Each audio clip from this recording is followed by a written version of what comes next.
everyone, it's Mrs. Lamondo again, coming to you from my basement. It is pretty messy, so I apologize. This is what happens when you're in quarantine. Today we're going to read The Wild Robot Escapes, and we're starting off with chapter 25. When we last left off, Roz had scared off the wolves by threatening to use a rifle. Oh, my cat's coming downstairs. And hopefully the wolves are gone. Now we're up to chapter. You want to say hi, Vina? Come here. Come here, Vina. My kitty's here. Good girl.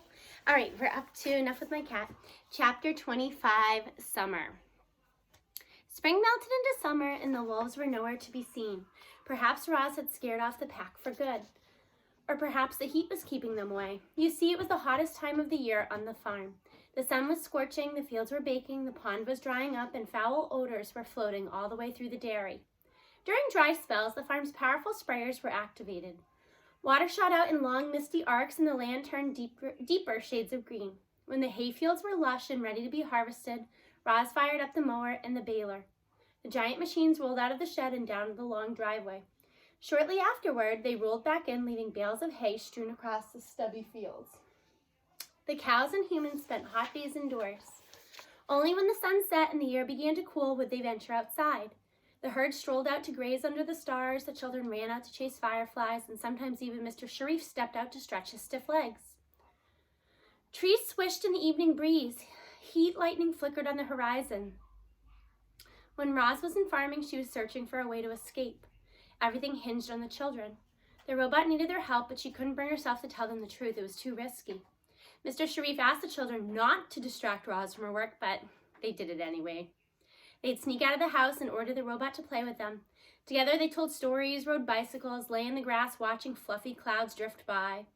Summer was tornado season. On occasion, thick clouds would start funneling downward, reaching the ground. So far, the funnel clouds had receded back into the sky before doing any damage. But it was only a matter of time before a tornado touched down. Chapter 26, The Tornado. Weather forecasts warned of possible tornadoes that day, but despite their scientific equipment, experts still couldn't predict exactly when or where a tornado would strike. So most farmers carried on with their usual tasks while keeping a watchful eye on the skies. Roz was out in the fields loading hay bales into the flatbed truck as towering puffy clouds rose up from the south. Raindrops lightly tapped against her body and she thought nothing of it. The wind began to blow and still the robot continued with her work. It wasn't until the first flash of lightning that Roz decided to call it quits. She climbed onto the back of the truck and it automatically rolled across the hayfield toward the driveway. The storm developed quickly. Dark clouds started swirling and bulging downward, lower and lower, like a giant twisting finger pointed at the countryside. A tornado was beginning to form. When the truck reached the driveway, Roz hollered, "Drive faster!" The engine revved, the tires kicked up the gravel, and the robot held on tight. The funnel cloud continued stretching downward. It brushed the tree line, the leaves exploded into the air, dust whirled around and around, rising higher with each spin, and the tornado touched the ground. A siren sounded in the distance, but the tornado was growing noisier and angrier as it blew in from the fields, and then the siren quickly lost to the howling winds. The truck charged up the driveway and into the cluster of farm buildings. Roz looked around at the house and saw the frightened faces in the windows. "Get in the storm shelter," she hollered in her loudest voice. Then she leapt off the truck and ran to help the Sharifs. So here we can see the tornado is coming.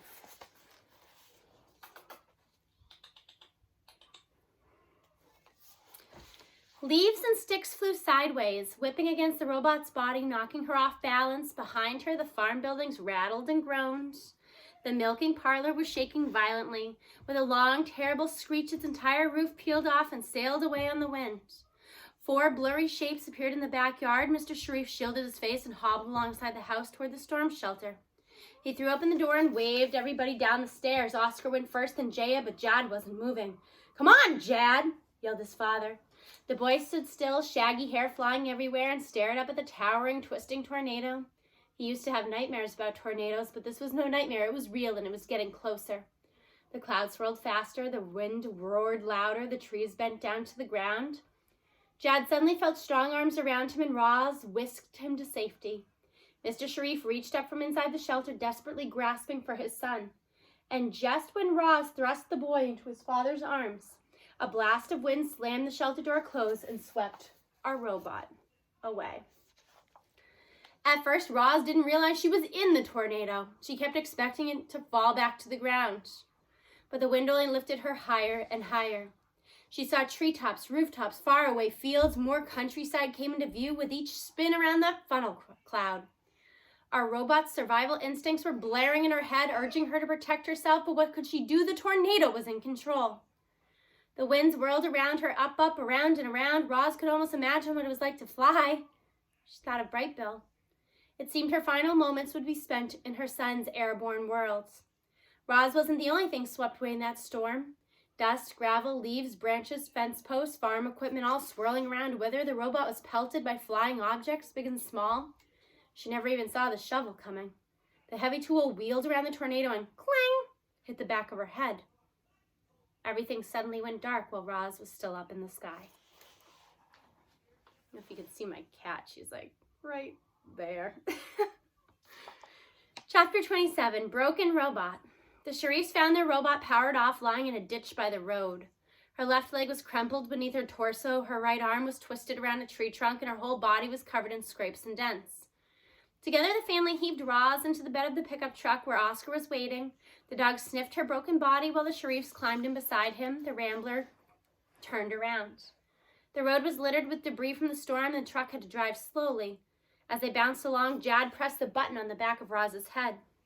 She powered up, and her garbled voice automatically said, "Hello, I am Roz, Unit 7134, but you may call me Roz." Oscar licked the poor robot's face, and Jad leaned in close. "Roz, can you hear me? Are you okay?" "Hello, Jad. I have broken limbs and minor damage to my computer brain.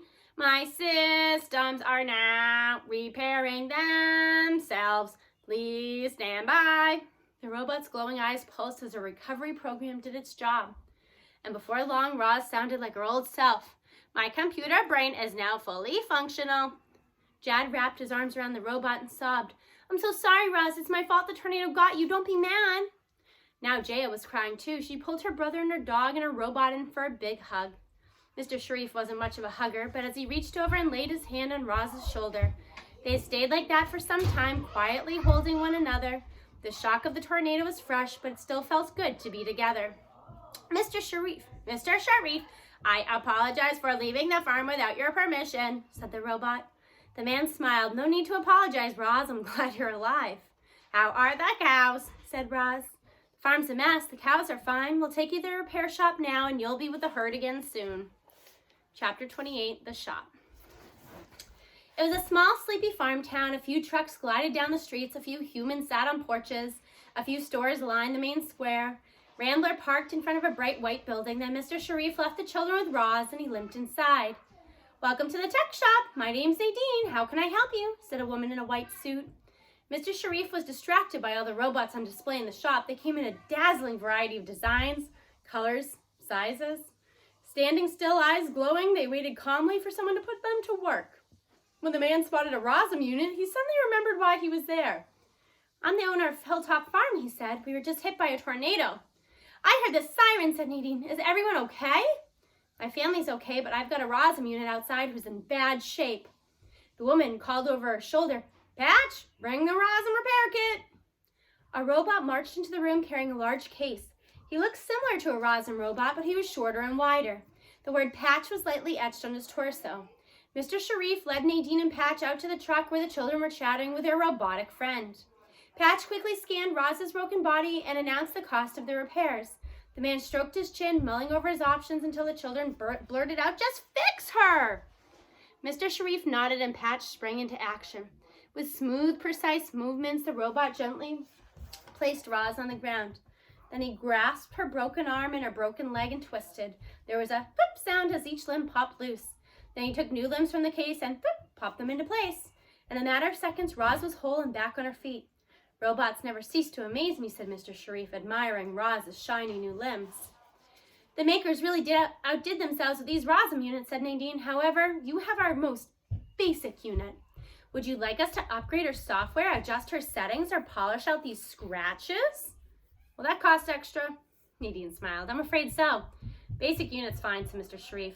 But I need to order a work crew. Can you send one over to fix up my farm? No problem, said Nadine. I'll send a crew over immediately. Chapter 29, The Aftermath. Hilltop Farm was hardly recognizable. Buildings were flattened, equipment was missing, debris was everywhere, the farm had no electricity, and the computer system was down. As Roz picked her way through the rubble, she realized she was off the grid. It would be hours before Mr. Sharif could track her electronic signal again. Was this the moment for her escape? No, Roz couldn't leave the Sharifs, not like this. Instead, she did what she could do to help. The tornado had left behind a winding trail of destruction. Thankfully, it hadn't destroyed everything. The barn was leaning to one side, but it was still standing. Roz forced open the door and found the cows nervously bunched together in a corner. You are safe now, said Roz in her calmest voice. How is everyone feeling? The robot was answered by a chorus of moos. How do you think we feel? I'm a nervous wreck. My whole life flashed before my eyes. The robot raised her hands to quiet the crowd. I am afraid the tornado destroyed much of the farm, including the milking parlor. The cows gasped.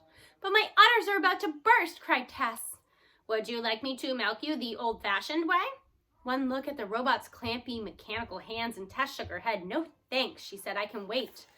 An emergency crew is on the way, but we cannot be in here while they work. Please follow me. Roz carefully led the herd outside, through the wreckage and down to the pasture. Some of the fences were missing, the herding machine was broken, but the cows promised not to wander off, and they began grazing on the wind-blown grass. 3 massive trucks rumbled up the driveway, doors swung open, and a crew of robot workers climbed out. The lead robot checked in with Roz as the others began unloading supplies from the trucks.